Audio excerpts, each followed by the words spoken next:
One chance, one life, one take. Little room for mistake. Who do you want? Welcome to the Dead Funny, Dead Serious podcast. This is the series 30 End-of-Life Doulas in 30 Days. My name is Mitzi Weiland, and I am your host for this series. Today, our End-of-Life Doula is Garrett Ellis from beyondmourning.org. Hi, how are you? Thanks for having me. I'm excited to be here. Yay. We're so excited to have you. You're joining us from Pennsylvania, correct?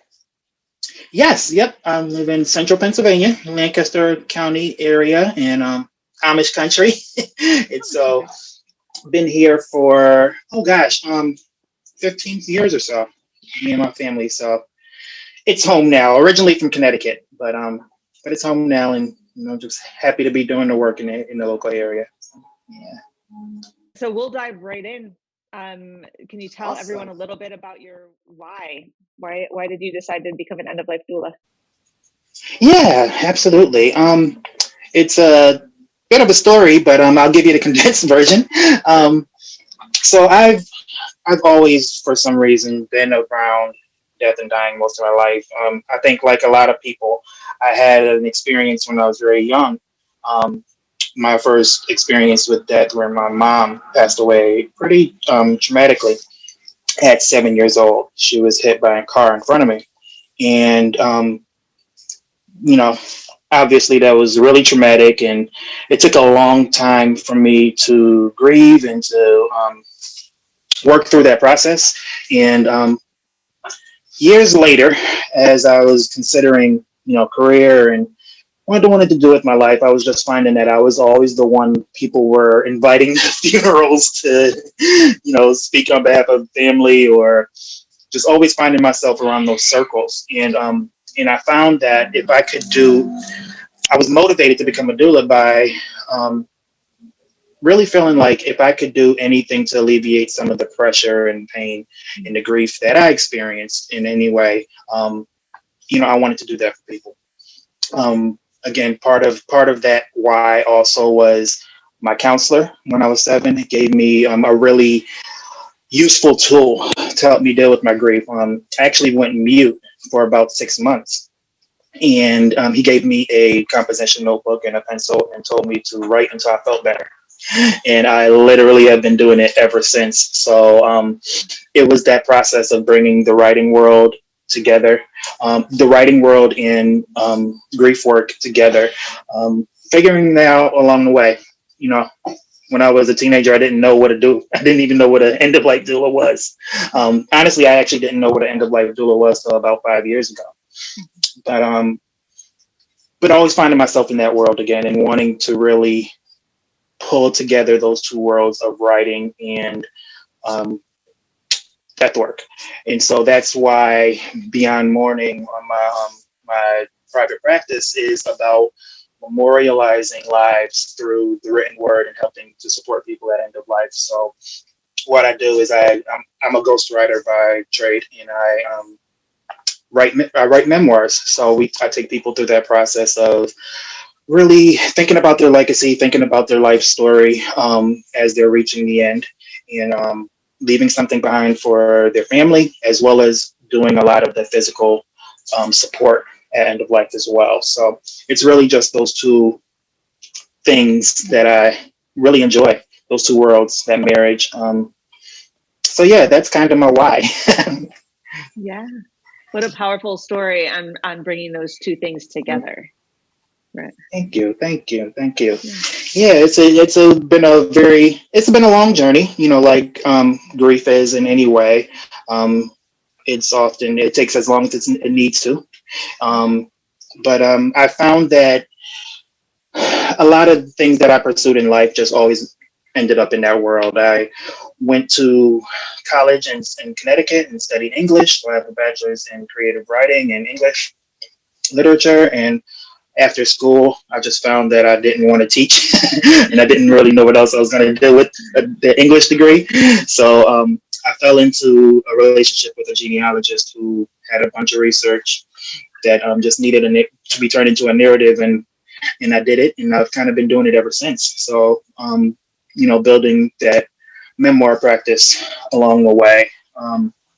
And then about 3 or 4 years ago now, I came across Henry Wise's book on Instagram, Caring for the Dying. I had explored a lot of different healing modalities over my life. But when I encountered that book, I just felt like, oh wow, a death doula is an actual thing.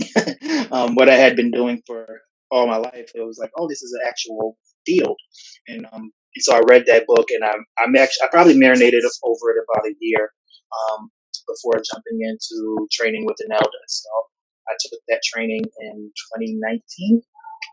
Beginning of 2019, started a practice immediately after, and kind of been going ever since. I also am a student and supporter of Going with Grace. I was able to participate in their business development class, which was, all about just how to build a doula practice, and that was really helpful as well. Complementing my education and actually years of volunteer training with local hospices and different things. So all of that has just culminated in this life of being of support. Yeah. Yeah. Oh, wow. You really are demonstrating the breadth of training that is available, and how you tie your desires, right? Your piece of legacy, it really just resonates. When I read through your website, like the legacy piece really resonates. And it sounds like you're just kind of pulling all these trainings and being like, oh, that makes sense for me. Yes, yeah. Absolutely. Absolutely. All of the trainings, all of the experiences, it's really important for me to build a practice that's organic and relationship focused. While I fully believe that education and training is extremely important, the work is so personal and it's so interpersonal that we can't forget that these are our lives that we're holding in our hands. And so it's just really important, I think, to be educated, informed, and really care at the end of the day. I look at the doula practice as I like to use the word servanthood. Of being a servant, of saying, okay, how can I be of service to you today? Whether it's through writing, whether it's through breath work, whether it's through whatever they need at that moment. As a doula, I'm just there to serve. I will say it comes with its challenges. Building this practice has been a bit of an adventure. I was really motivated and eager after I took my training with the elder to jump headfirst in. And honestly, I look back on it now and it was a little scary. I quit my job immediately afterwards. Yeah, probably like a month afterwards, because I was like, oh, I'm on this new track. And while I think the eagerness was good in a lot of ways, I probably should have been a little bit more sober-minded. Luckily, it's worked out, but it's just been great to really figure out organically how to build a clientele, how to engage with people. But again, that has come with its challenges. My first client actually was so my wife works with children with autism, and one of the families that she was working with, the mom was diagnosed with stage 4 breast cancer. And so as my wife is supporting the child and how to help him process this, we just found that, wow, okay, the family, this woman needs support as well. And it just became a really organic first meeting. It was really cool. The first time I actually met her was she invited me to her baptism in bed. So really walking into a room and just being part of just that sacred moment for her was just great. And that did reiterate for me the sacredness of the practice, and how much it's needed and how much it can really affect lives. And from there, I've just been doing a lot of work to to talk with people. I think as in this field, it's important to market and let people know about your services, but also just to build organically, to let people know in everyday conversation, hey, this is what I'm doing. This is what I have available. Even if your death doesn't come for another 20 years, at least you know that, this service is available and there's others like me in your local area that can be there when that time comes. So yeah, it's just been really great to overcome a lot of those challenges with clients and all that. But it's also been more rewarding to just realize that, like, with the challenges, there's a lot of good work available, a lot of good relationship. Yeah.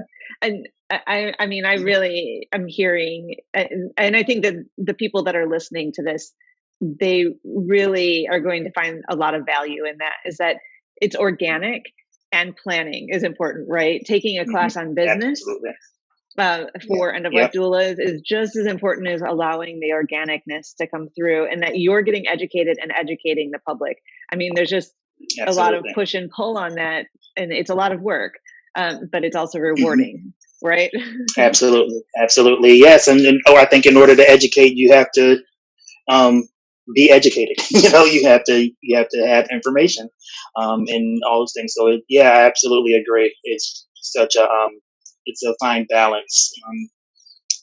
I think if I could have any encouragement for future doulas or those thinking about the field, would be to do just that. Really to be introspective about your own motivations and why you want to get into this field, but also understand that there is an education piece. There is,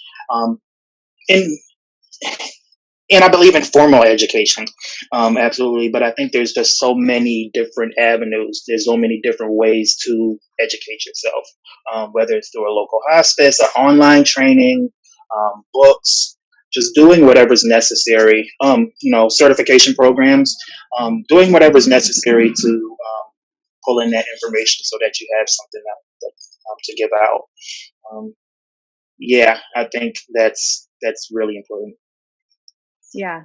And there's so many places to get education on end-of-life care at this point, right? Right now, especially, we are recording this in March of 2021.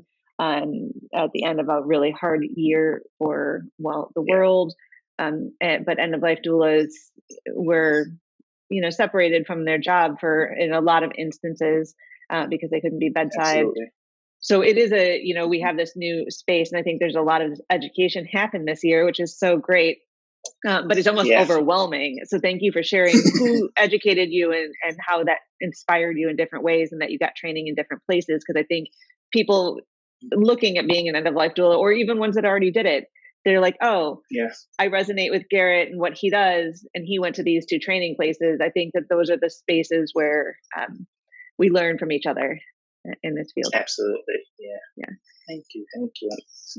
No, thank you. And so, our final question as we're going in, again, we're like rounding a corner here somewhat with coronavirus and going into 2021 and the summer right now.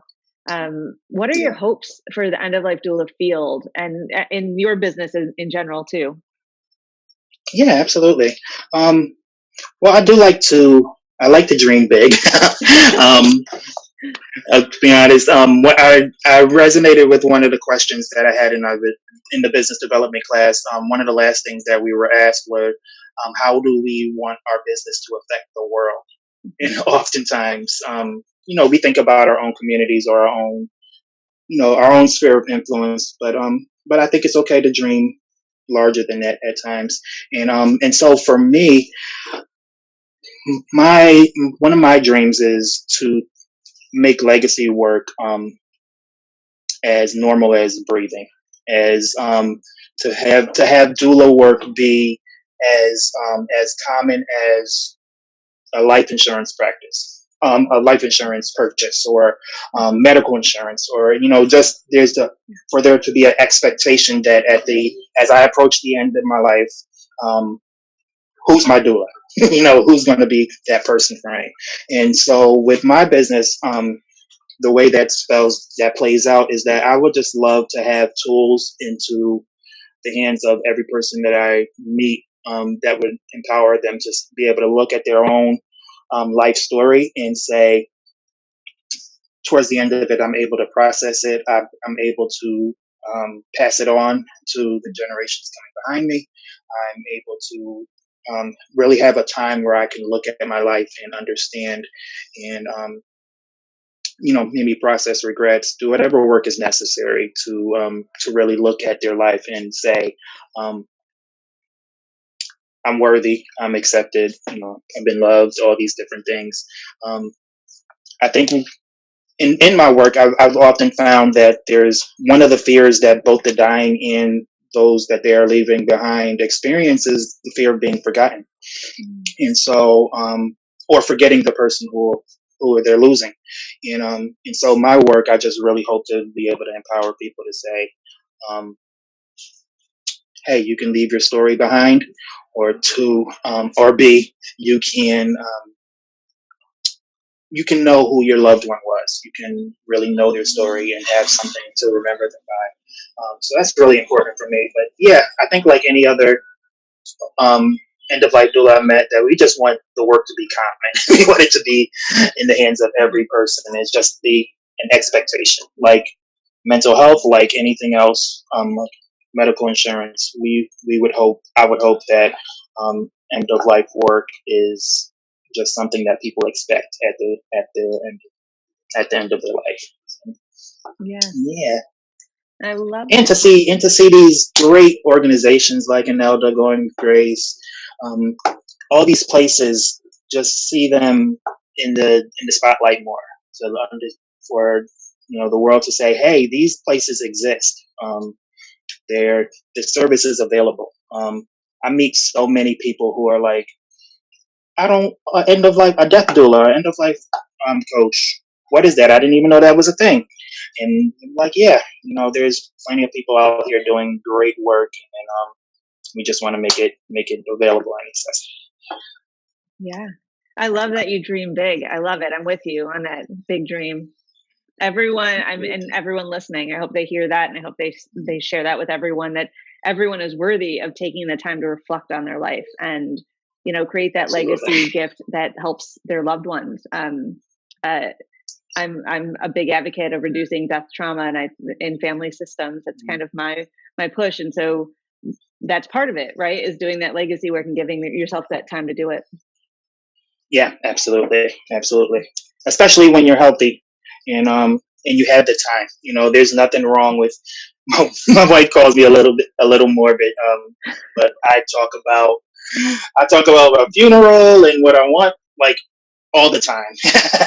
I've even thought about like a living funeral, like as like 40th birthday party or something. Oh, wow. It's just but yeah, I absolutely agree. Just normalizing those conversations now is just a great tool for people to have. I love it, and you feel like a great person to do that with. Thank you so much for sharing all that. You're in great company with being a little bit morbid. The name of the podcast.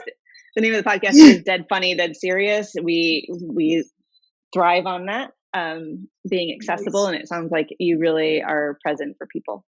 Thank you. Absolutely. Thank you. Thank you. A huge thank you, Garrett, for being here. Again, that was Garrett Ellis. His website is beyondmourning.org. All of his information will be in the show notes, so you can find him and call him and have him ghost write your memoir, and it would be awesome. I mean, I don't know. I'll call you. Awesome. I'll be here. All right. That's amazing. And to all the lovely listeners listening to this, if you're enjoying the series 30 End-of-Life Doulas in 30 days, it would mean the world to us if you subscribe or like it or leave a review, whatever, all of those things. One of those things, it doesn't really matter. It tells us to make more podcasts and information like this if it's helpful. And then when you did all that, because that's important, jump on over and join us on Instagram and TikTok, because we want to learn more about you and what you have to say about this topic and answer your questions if possible. And that is all for today. And we're going to see you in the next episode.